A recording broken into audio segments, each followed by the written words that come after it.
Good morning student, कैसे हैं आप सब लोग। आशा करता हूं कि आप सब लोग अच्छे ही होंगे। और जैसा कि आप सब लोगों को पता ही है कि हम क्या पढ़ रहे हैं आजकल, आपका एंशियंट हिस्ट्री पढ़ रहे हैं।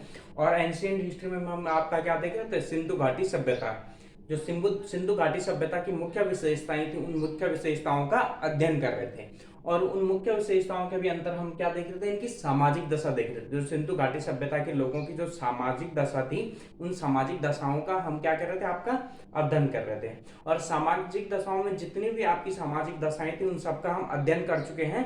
और जो आज हमारा लास्ट बचा है वो क्या बचा, आपका मृतक संस्कार और स्त्रियों की दशा किस प्रकार की थी आपकी सिंधु घाटी सभ्यता में, है ना। तो आज हमने ये देखना है। तो पहली चीज क्या हमारी मृतक संस्कार, अर्थात जैसे कि आपको पता है कि वर्तमान समय में क्या होता है, जो आपका समाज है वहां क्या देखोगे आपने, हिंदुओं में क्या आपका 16 संस्कार क्या है आपके प्रचलित है ना। जन्म से लेकर और मृत्यु तक क्या होते हैं, विभिन्न प्रकार के 16 संस्कार किए जाते हैं। तो इसी प्रकार क्या होता था आपका, जब सिंधु घाटी सभ्यता में भी जब मनुष्य की मृत्यु हो जाती थी, तो उसका क्या किया जाता था, आपका अंतिम संस्कार किया जाता था। अब ये अंतिम संस्कार जरूरी नहीं कि अंतिम संस्कार का क्या हो, जलाना ही हो, है ना। जैसे हिंदू समाज में तो अंतिम संस्कार का क्या होता है, आपका जलाना होता है। जबकि ईसाई एवं क्या होता है आपके जो मुस्लिम समाज होता है, वहां क्या होता है, अंतिम संस्कार का दफनाना होता है। तो इसी प्रकार से हम देखते हैं कि जो सिंधु घाटी सभ्यता में थे, यहाँ के लोग क्या करते थे, जलाते थे, दफनाते थे या बाकी कुछ चीज करते थे। तो देखिए जो हमारे क्या थे, आपके मार्शल थे, है ना। कहता आपने जॉन मार्शल का नाम सुना होगा, है ना। तो जो आपके मार्शल थे, इन मार्शल ने क्या कहा, जो सिंधु घाटी सभ्यता में है 3 प्रकार के अंतिम संस्कार प्रचलित थे। क्या कहा, कितने प्रकार के अंतिम संस्कार प्रचलित थे आपके, 3 प्रकार के अंतिम संस्कार सिंधु घाटी सभ्यता में प्रचलित थे। जिनमें क्या था आपका, पहला था आपका पूर्ण समाधिकरण, है ना। दूसरा या कंप्लीट क्या बोलते हैं, आपका बरियल बोलते हैं। दूसरा क्या बोलता है, आपका आंशिक समाधिकरण। तीसरा क्या था आपका, दाह कर्म। ठीक है, तो देखते हैं तीनों के तीनों किस प्रकार के होते हैं या इनमें क्या होता था। तो देखिए हम पहला देखते हैं आपका पूर्ण समाधिकरण, है ना। तो इसके अंतर्गत क्या किया जाता, आपको शव को पूर्ण रूप में जमीन में दफना दिया जाता था। अब समाधि का अर्थ आपको पता होता है क्या होता है, स्मारक। और स्मारक कहाँ बनाया जाता है, जहां पे कुछ व्यक्ति के अवशेष होते हैं, है ना। तो अब जैसे कि आपको पता है, और इससे पहले मैं जब आपको क्या पढ़ाया था, पाषाण काल पढ़ाया था। तो पाषाण काल में मैंने आपको क्या बताया था, मेगालिथ बताए थे, है ना, महापाषाण बताए थे। तो महापाषाण भी क्या होते थे, एक प्रकार की समाधि होती थी। किस प्रकार की समाधि होती थी, जब कोई वीर पुरुष या व्यक्ति मर जाता था तो उसकी कब्र के ऊपर क्या रखते थे, बड़े, जहां उसको दफनाया जाता है उसके ऊपर बड़े बड़े बड़े पत्थर रख दिए जाते थे। तो वो क्या कहलाता था, आपके महापाषाण या मेगा वो कहलाता था, है ना। तो इसी प्रकार से क्या होता है, आपका समाधि मतलब दबाना किसी को, ठीक है। तो पूर्ण समाधि, इसके अंतर्गत क्या होता था, आपको सबको पूर्ण रूपेण जमीन में दफना दिया जाता था। अर्थात जैसे ही व्यक्ति मरा तो उसके शरीर के साथ कोई भी छेड़छाड़ नहीं की जाती थी। उसको ले जाके एक जगह आपका क्या कब्र बनाई और उस कब्र में खोद दी जाती थी। और बाकी उसके साथ आपको पता है क्या रख दी जाती थी, उसके जरूरत की सामग्री रख दी जाती थी। क्योंकि जो सिंधु घाटी सभ्यता में था, वहां क्या परलोक का प्रचलन भी था, ये हमें पहले से पता है, ठीक है। तो पूर्ण समाधिकरण में क्या होता था, आपके व्यक्ति को सबको पूर्णतः जमीन में दफना दिया जाता था। अब दूसरा आता है हमारे पास आंशिक समाधिकरण, है ना। क्या था आपका दूसरा, आंशिक समाधिकरण। अब देखिए इसको आंशिक क्यों कहते हैं आप, क्योंकि शरीर जो व्यक्ति का मृत शरीर होता था, उस मृत शरीर को पूरा का पूरा नहीं दफनाया जाता था, बल्कि क्या दफनाया जाता था, दूसरी तरीके से। अब वो तरीका क्या था उसको देखते हैं, ठीक है। इसके अंतर्गत सबको पशु पक्षियों के, इसके अंतर्गत सबको पशु पक्षियों के भक्षण के लिए छोड़ दिया जाता था और बाद में बचे हुए अवशेषों को जमीन में गाड़ दिया जाता था। तो क्या कहा, जब भी व्यक्ति मरता था तो उसके मृत व्यक्ति के शरीर को क्या करते थे, आपके खुली जगह दूर ले जाकर कुछ समय के लिए छोड़ दिया जाता था। अब कुछ समय के लिए जब छोड़ दिया जाता था तो क्या होते थे आपके, ठीक है, कोई जंगली जानवर होते जो आपके क्या करता है, मांस खाता है, जैसे शेर, चीता, लोमड़ी आदि, वो कुछ उसके शरीर को खा जाते थे। कुछ आपके कौवे, चील, गिद्ध आदि शरीर को खा जाते थे, है ना। जब क्या करते थे, जब ये सारे जानवर या पशु पक्षी शरीर का इंसान का जो क्या होता था, मांस होता था, पूरे के पूरे मांस को खा लेते थे, तो फिर अंदर क्या बचता था आपका, केवल और केवल हड्डियों का ढांचा बचता था। तो उस हड्डियों के ढांचे को ले जाकर क्या कर दिया जाता था, आपका दफना दिया जाता था, है ना। तो इसलिए आपको क्या कहते हैं, आंशिक समाधिकरण कहते हैं। क्योंकि पूरे के पूरे व्यक्ति के मृत शरीर को नहीं दफनाया जाता था, बल्कि केवल और केवल उसके हड्डियों के ढांचे को दफनाया जाता था। तो इसीलिए इसे क्या कहा जाता है, आपका आंशिक समाधिकरण कहा जाता है।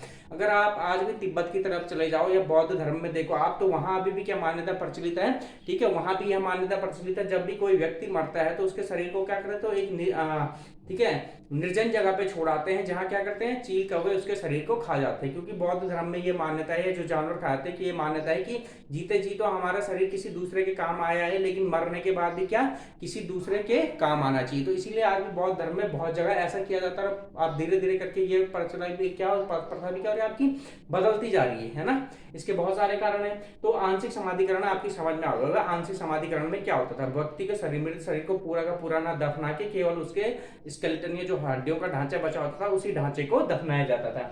तीसरा आता है आपका दाह कर्म। ठीक है, तीसरा क्या आता है आपका, दाह कर्म आता है। इसके अंतर्गत क्या होता था, आपका शव को जला दिया जाता था, है ना। दाह का अर्थ होता है आपका जलाना।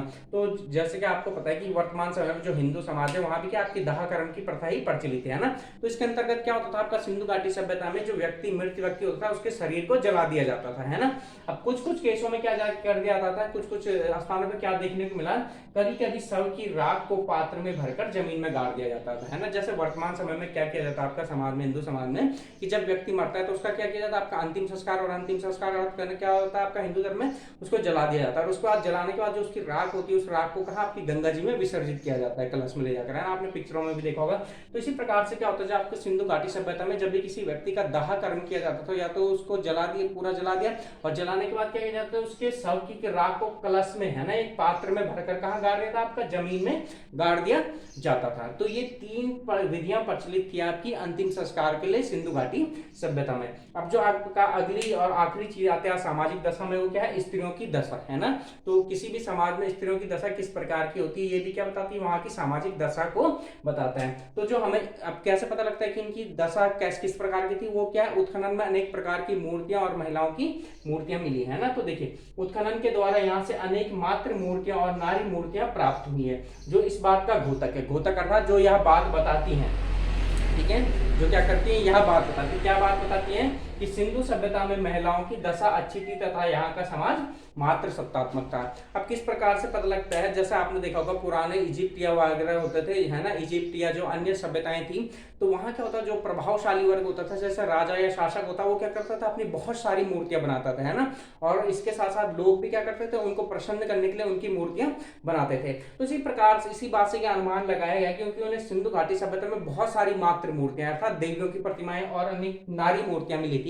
तो यह बात अनुमान लगाया गया कि जो सिंधु घाटी सभ्यता में क्या था, आपका महिलाओं का बहुत सम्मान था, तभी उनकी इतनी ज्यादा मूर्तियां बनाई गई। और इससे यह अभी निष्कर्ष निकाला गया कि जो सिंधु घाटी का समाज था, वो कैसा था, आपका मात्र सत्तात्मक समाज था। अर्थात वहां पर जो क्या होती थी, आपकी घर की बुजुर्ग महिलाएं होती थी, वही महत्वपूर्ण निर्णय लिया करती थी। ठीक है, ये सब क्या है, आपके अनुमान के आधार पर लगाया गया है।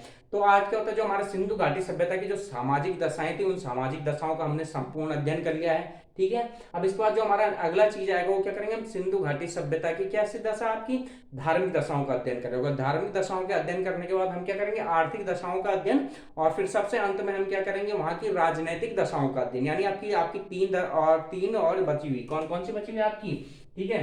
तो कौन सी कही मैंने आपकी, एक तो क्या होती है आपकी, ठीक है, जो हम अगला करेंगे धार्मिक दशाएं, है ना, किस प्रकार का वहां धार्मिक परिवेश था। अगला क्या कहा मैंने आपको, आर्थिक दशाएं बची हुई। और लास्ट में क्या कहा मैंने आपको, तीसरी क्या बची हुई आपकी, राजनीतिक दशाएं। अर्थात जो सिंधु घाटी सभ्यता का समाज था, उस समाज को कौन से लोग चलाते थे, है ना, ये किस दल का या किस लोगों का वर्चस्व था वहां, यहाँ देखेंगे।